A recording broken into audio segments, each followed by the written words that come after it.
hari ini setiap malam Jumat aku bakal bawain program Potmis. Dan aku udah ngundang bintang tamu pertama kita ke studio buat menceritakan kisah misteri dari seluruh dunia. Selamat malam, Snow. Malam. Silahkan. Lo tahu kisah tentang stasiun gaib di Jepang yang dinamain Stasiun Kisaragi? Enggak. Jadi, pada tahun 2004, di sebuah forum Yuchan, ada seseorang yang menyebutkan namanya Hasumi, menceritakan kejadian aneh yang dialaminya. Ha-ah. Seperti biasa, Hasumi berangkat kerja naik kereta. Biasanya dia hanya membutuhkan 5 hingga 8 menit untuk sampai ke tujuannya. Tapi di hari itu, sudah 20 menit, namun kereta masih belum kunjung berhenti. Telat dong. Setelah kereta melewati terowongan yang tidak biasa, kereta itu pun terhenti di stasiun yang bernama Kisaragi. Oke. Dia turun, lalu mencoba mencari letak stasiun ini menggunakan handphonenya. Tapi GPS-nya juga tidak dapat menemukan di mana lokasi stasiun ini. Loh, Hasumi yang mulai panik memposting kejadian ini di forum tersebut.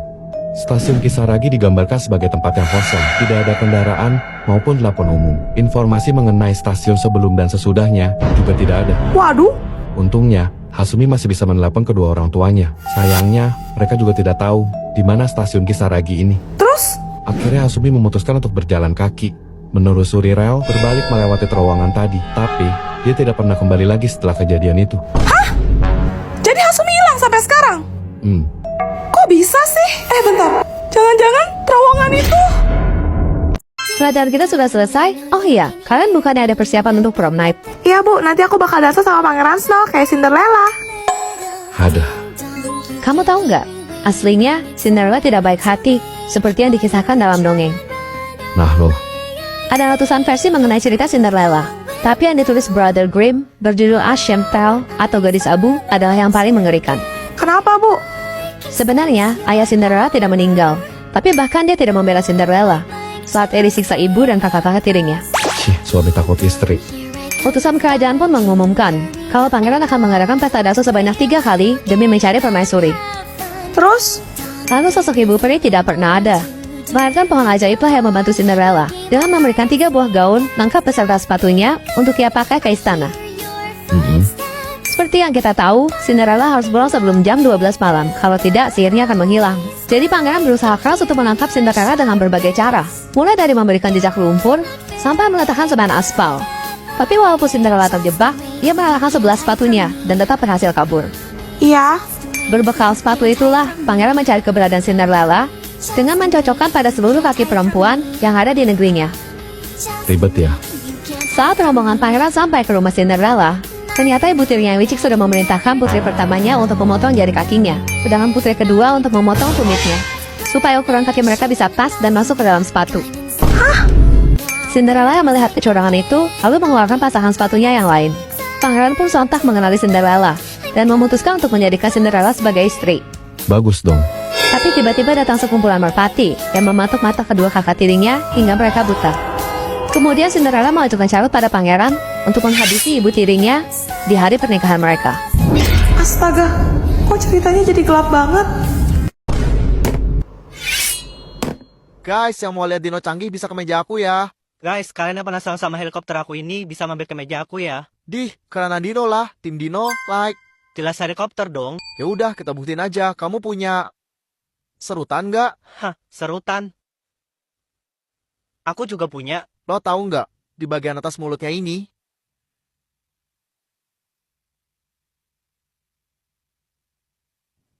ada penggaris loh. Penggaris.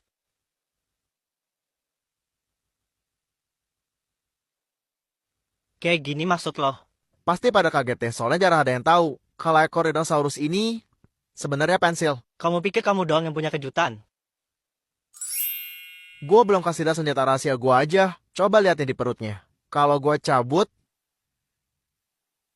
ada penghapus di dalamnya. Kalau cuma penghapus mah, gue juga punya. Kalau gitu, lo pasti nggak punya ini kan? Staples. Segitu doang senjata rahasia lu. Siapa bilang gue nggak punya staples?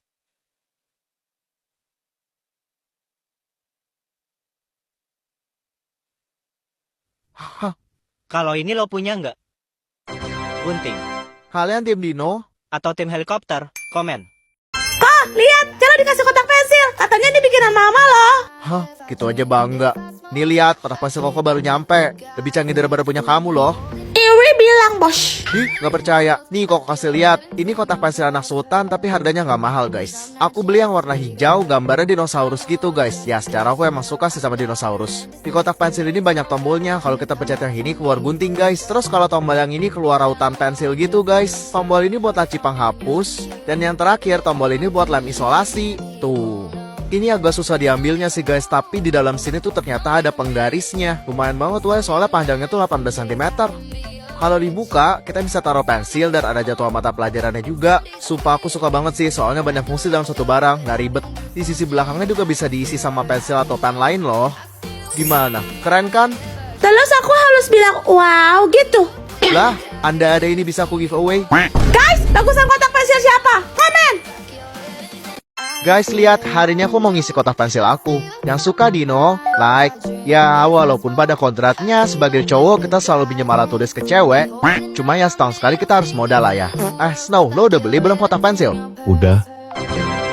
Anjay, Miko, lihat sini. Oke, kita buka dulu plastik kemasannya guys. Yap, aku pilih yang gambar dinosaurus. Ini adalah penampakan dan detail dari kotak pensilnya. Tombol ini untuk serutan, yang ini penghapus, yang ini kalkulator guys. Coba kita tes dulu.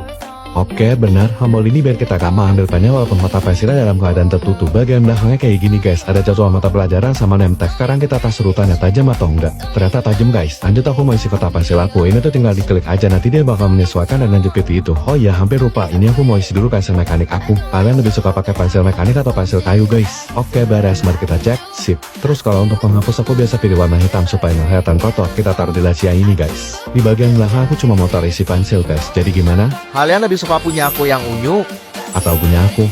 Komen. Biarkan cinta tumbuh sebisanya. Cinta dan resah itu pelengkapnya. Jangan hanya datang dan tinggalkan lara. Aku tetap cinta walau tak bersuara. Biasa ku cinta, coba kau pahami. Ku sudah bilang sayang, sayang, jaga hati ini. Tak mendua ku berhenti mencari cukup kau dalam mimpi. Kini, kini dan biasa saya cinta. Satu saya pinta, jangan terlalu mengekang rasa. Karena kalau sasu bilang saat akan berpindah karena susah ya. Bagus banget. Dia denger dari tadi. Malu banget. Di luar mendung banget loh. Iya ya, kayaknya udah masuk musim penghujan gak sih? Nanti pulangnya gimana ya? Kalau hujan deras pasti basah semua. Tau gitu gue dengerin mak gue tadi pagi disuruh bawa payung. Biasa deh cewek-cewek ribet, hujan aja ngeluh. Mimi tuh suka banget main hujan-hujanan kayak cowok-cowok. Beda sama kalian, cewek-cewek yang takut kotor. Pantesan kayak geledek, nyamber terus. Emangnya kamu gak sakit, Mimi? Aku kalau kena hujan pasti demam.